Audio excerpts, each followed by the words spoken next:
नमस्कार। हमारे channel study tips with Bhupi में आप सबका स्वागत है। हम संस्कृत व्याकरण का एक टॉपिक छंद प्रकरण शुरू कर रखा है, जिसके अंतर्गत कल हमने इंद्र वज्रा छंद के ऊपर चर्चा की थी।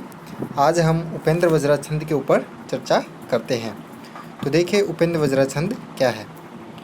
सबसे पहले हम उपेंद्र वज्रा छंद के लक्षण के ऊपर चर्चा करते हैं। तो देखिए उपेंद्र वज्रा छंद का लक्षण।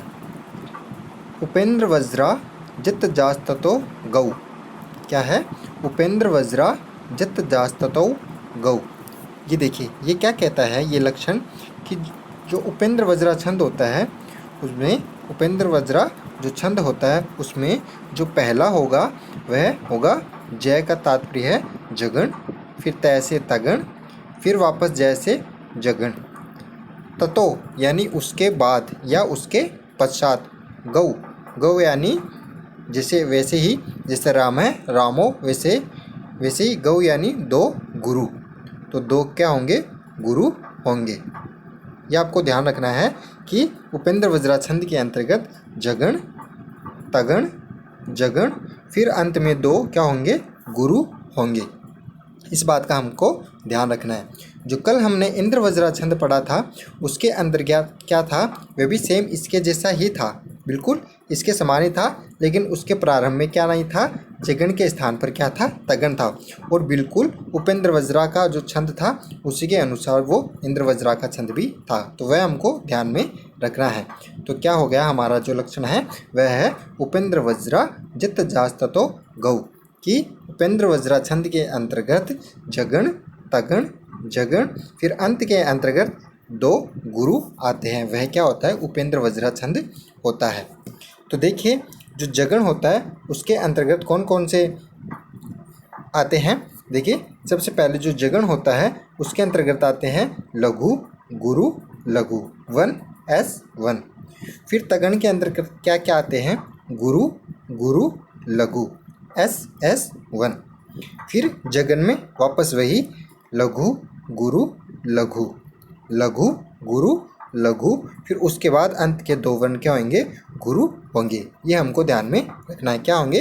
जगण, तगण, जगण, और फिर अंत के दो गुरु होंगे।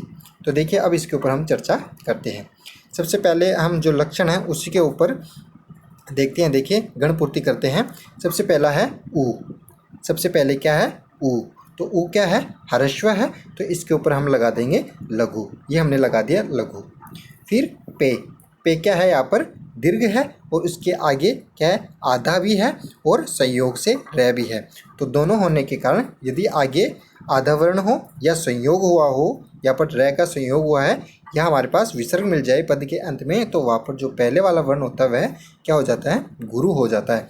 तो यहाँ पर दोनों स्थिति आ रही है। तो यह आधा भी आ रहा है और रे का संयोग भी हो रहा है, तो यह जो पे है ये क्या हो जाएगा? गुरु हो जाएगा। तो 1S। फिर द्र। फिर क्या है? द्र। द्र के अंदर रे का तो संयोग हो रहा है, उससे पहले वाला तो क्या हो जाएगा? गुरु हो जाएगा, लेकिन द क्या रहेगा? वह लघु का लघु ही रहेगा। तो हमारे पास स्थिति क्या आ गई? 1S1। ये हमारे पास स्थिति आ गई। तो ये पहला जो हमारा बन गया वह बन गया जगण। फिर आगे देखिए जो हम दूसरा शुरू कर रहे हैं उसके अंदर देखिए वह है वह दिखने में हमें लघु प्रतीत हो रहा है, लेकिन जा के अंतर्गत रे है। जा के अंतर्गत रे का संयोग हुआ है, तो ये जो वह है इस वह को हम कर देंगे गुरु। तो ये हमने इसको कर दिया, क्या कर दिया? गुरु कर दिया। फिर आगे देखिए जा।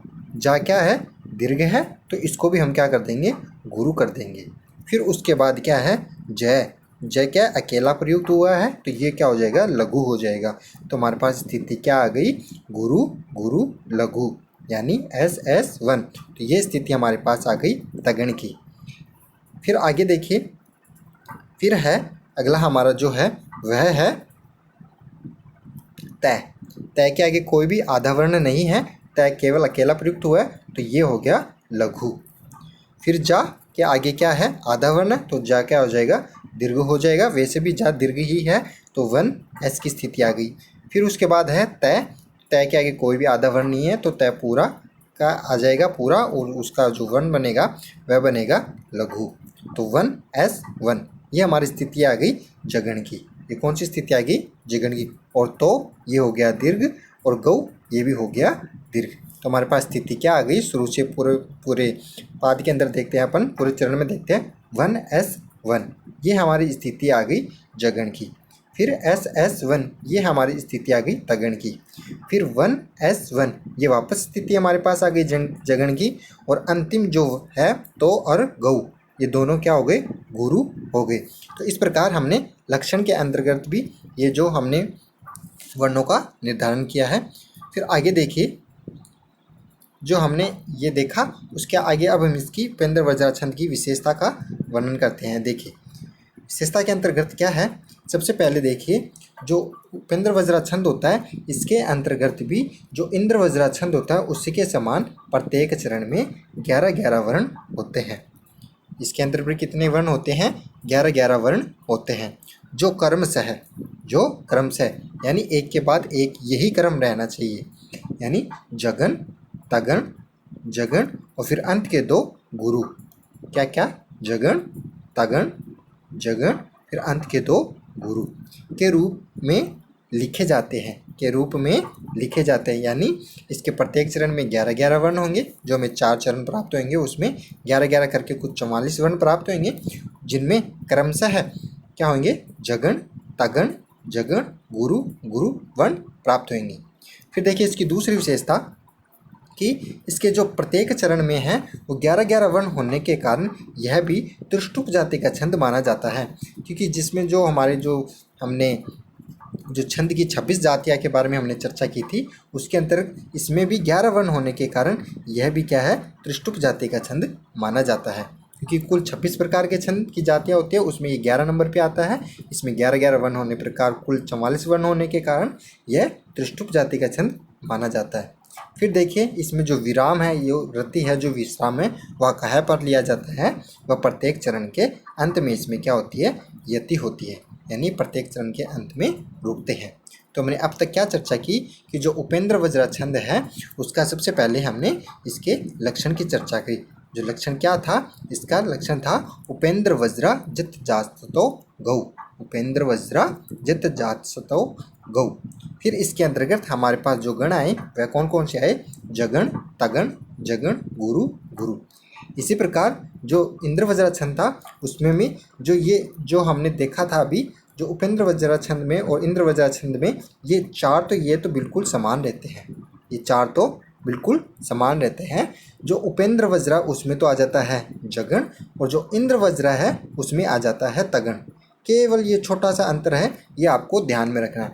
उपेंद्र वज्रा में तो आएगा जगण और इंद्र वज्रा में आएगा तगण, बिल्कुल ये छोटा सा है, ये ध्यान में अपन को रखना है। आगे देखिए अब इसका हम जो उदाहरण है उसके ऊपर चर्चा करते हैं। देखिए जो हमारा जो उदाहरण है वह हमने बहुत ही सुंदर उदाहरण आपके सामने लिख रहे हैं। देखिए इसका उदाहरण क्या है, त्वमेव माता च पिता त्वमेव तमेव बंधु च सखा त्वमेव तमेव विद्या द्रविणम त्वमेव त्वमेव सर्वम मम देव देव। देखिए जो ये एक बार फिर से देखिए इसको, त्वमेव माता च पिता त्वमेव तमेव बंधु च सखा त्वमेव तमेव विद्या द्रविणम त्वमेव त्वमेव सर्वम मम देव देवे। अब देखिए इसके ऊपर हम गणपूर्ति करते हैं, किस प्रकार होती है। देखिए सबसे पहले जो हमारे पास आ गया हर्षवर्ण, तो हर्षवर्ण को हम शामिल करेंगे नहीं, तो इसमें सबसे पहले आ गया हमारे पास वह, तो वह क्या हो जाएगा, ये हो गया हमारे पास लघु। फिर आ गया में क्या है, दीर्घ वर्ण है, तो इसमें हमारे पास आ जाएगा गुरु। फिर वह अकेला प्रयुक्त हुआ, ये हो गया लघु, तो हमारे पास स्थिति आ गई 1S1 की स्थिति हमारे पास आ गई। फिर उसके बाद देखिए माता, माता के अंदर माँ गुरु हो गया, ता में भी गुरु हो गया, चाहे अकेला प्रयुक्त हुआ है, ये यहाँ पर आ गया लघु। फिर हमारे पास पिता, पिता के अंदर पी देखिए ह्रस्व है तो लघु हो गया, और फिर ता के आगे आधा भी है और ता दीर्घ भी है, तो इसके कारण ये क्या हो जाएगा, गुरु हो गया। और वह के आगे कोई भी आधा वर्ण नहीं है तो वह का वह रह जाएगा, इस प्रकार लघु का लघु रह गया। फिर में क्या है, दीर्घ है, और वह देखिए हमें कल भी चर्चा की थी, अब मैं आपको यहाँ पर फिर से बताता हूँ कि जो हमारा जो अंतिम वर्ण होता है उसमें हम विकल्प से अगर हमें जिसकी आवश्यकता पड़ती है वह मान लिया जाता है, किससे? विकल्प से। यहाँ पर हमें गुरु की आवश्यकता पड़ रही है तो वह को यहाँ पर गुरु मान लिया जाएगा, और अगर हमें लघु की आवश्यकता पड़ रही होती तो विकल्प से यहाँ पर लघु का लघु ही मान लिया जाता। तो मे के अंदर हमारा आ गया गुरु, और वह का या गुरु की आवश्यकता है तो यहाँ पर गुरु मान लिया जाएगा। अब देखिए हमारे पास स्थिति क्या आई? 1s1, ये आ गई हमारी जगण की स्थिति। फिर आई ss1, फिर ये हमारी स्थिति आई तगण की स्थिति। फिर वापस से आया 1s1, ये क्या आ गया? जगण की स्थिति आ गई हमारे पास। और फिर अंत में क्या आ गए? गुरु गुरु। ये हमारे जो पहला जो चरण है वह हमें पूरा अच्छे से 11 वर्णों का क्या प्राप्त हो गया? जगण तगण जगण गुरु गुरु का हमें 11 वर्णों का ये लक्षण के हिसाब से हमें प्राप्त हो गया। ये पहला पद हो गया। अब देखिए जो दूसरा है, दूसरे के ऊपर जो हम गण पूर्ति करते हैं, सबसे पहला है त्वमेव। त्वमेव वही लघु गुरु लघु, लघु गुरु लघु। फिर आगे देखिए बंधुश्च, तो बै के आगे क्या है? आधा है तो बै पूरा हो जाएगा। फिर दू, दू के आगे क्या है? श है तो ये दू पूरा हो जाएगा। फिर आगे देखिए च, च अकेला प्रयुक्त हुआ है तो यहाँ पर क्या हो जाएगा? लघु। दू के आगे श है तो श होने के कारण दू को क्या मान लिया हमने? दीर्घ मान लिया, तो गुरु हो गया। फिर आगे देखिए सखा, सखा में स क्या है? अकेला प्रयुक्त हुआ है, लघु। सा क्या है? गुरु हो जाएगा। और फिर देखिए वह अकेला प्रयुक्त हुआ है तो ये क्या हो जाएगा? लघु हो गया। फिर वही स्थिति में गुरु, और वह हमें विकल्प से जरूरत पड़ रही है गुरु की, तो इसको गुरु मान लिया जाएगा। तो हमारे पास स्थिति क्या हो गई? 1s1 जगन की स्थिति, ss1 तगन की स्थिति, s1 क्षमता 1s1 यहाँ पर हमारे पास स्थिति आ गई जगन की। और फिर अंत के गुरु गुरु, ये हमारे पास 11 वर्णों की स्थिति आ गई। 2 चरण हमारे कंप्लीट हुए। अब देखिए तीसरे चरण के ऊपर हम चलते हैं। इसमें तीसरा चरण क्या है? त्वमेव विद्या द्रविणम त्वमेव। वही देखिए गणपूर्ति 1s1 वी, वी ह्रस्व है, वी छोटा हो जाएगा, लेकिन आगे द्या, तो ये कैसे बनता है? द और या के योग से बनता है द्या। तो अब देखिए तो वी छोटा है, आगे आधा है, तो इस व्यय को पूरा मान लिया जाएगा, दीर्घ मान लिया जाएगा, तो गुरु हो गया। द्या में जो या है ये पहले से गुरु है। फिर रे भी आगे संयोग हो रहा है, फिर द अकेला प्रयुक्त हो गया क्योंकि रे संयोग हुआ है, और जिसके ऊपर संयोग होता है वह हमेशा लघु ही माना जाता है, तो ss1।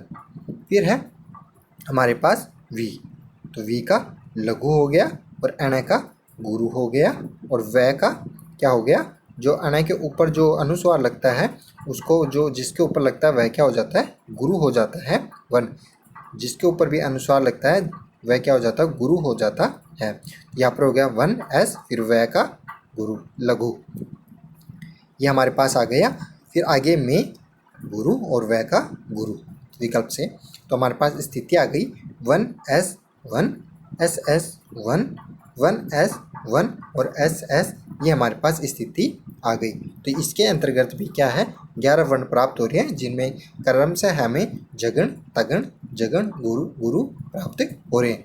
ये हमारे हो गए 3 चरण। जो अंतिम है उसमें भी हमें यही 11 स्थिति मिलनी चाहिए।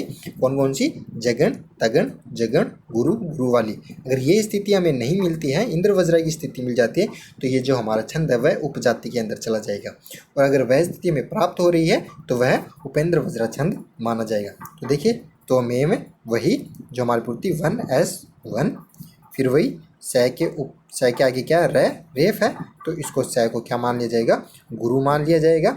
और वह के ऊपर अनुस्वार होने के कारण इसको भी गुरु मान लिया जाएगा।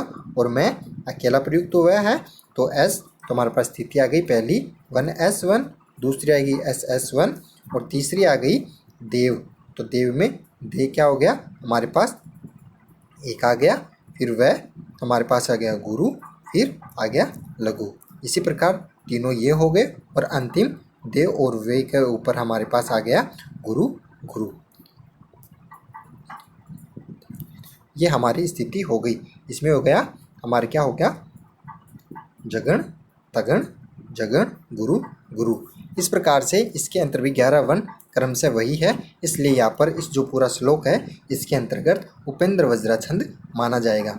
एक बार फिर से देखिए, जो उपेंद्र वज्रा छंद होता है इसका सबसे पहले हमने क्या लिया, लक्षण लिया। लक्षण में था उपेंद्र वज्रा जत जास्ततो गौ, ये हमारा हो गया लक्षण। लक्षण के आधार पर हमने क्या क्या निकाला इसकी विशेषता कि इसके प्रत्येक चरण में क्या होते हैं, 11 वर्ण होते हैं जो क्रम से जगण तगण जगण और अंतिम 2 गुरु होते हैं। और जो इसमें 11 वर्ण होने के कारण यह त्रिष्टुप जाति का छंद माना जाता है। और इसमें जो यति होती है वह प्रत्येक चरण के क्या होती है, अंत में होती है। इसकी यति प्रत्येक चरण के अंत में होती है। अब देखिए यहाँ पर एक जो मुख्य चर्चा है उसके ऊपर हम बात के ऊपर चर्चा करते हैं कि एक तो देखो इंद्र वज्रा और एक उपेंद्र वज्रा, इन दोनों में समान होता है सब कुछ, केवल पहला जो है उसमें हमें देखना चाहिए। अगर हमारे पास पहला जो वर्ण है, ये जो पहला जो वर्ण है, अगर हमारे पास गुरु आ रहा है तो गुरु होगा, तो अगर गुरु हमारे पास आ रहा है तो वह तो हो जाएगा इंद्र वज्रा छंद। केवल छोटा सा ट्रिक है, आपको पूरा गणपूर्ति करने की ज़रूरत नहीं है। अगर गुरु आ रहा है तो इंद्र वज्रा हो जाएगा और अगर लघु आ रहा है तो उपेंद्र वज्रा हो जाएगा। छोटा सा ट्रिक बस ये ध्यान में रखिए। तो यहाँ पर देखिए वह आ रहा है, वह क्या है, लघु है, लघु होने के कारण उपेंद्र वज्रा। और कल जब हमने इंद्र वज्रा के ऊपर चर्चा की थी तो उसके अंदर क्या आ रहा था, गुरु आ रहा था। ये आप बिल्कुल छोटी सी बात ध्यान में रखिए। धन्यवाद।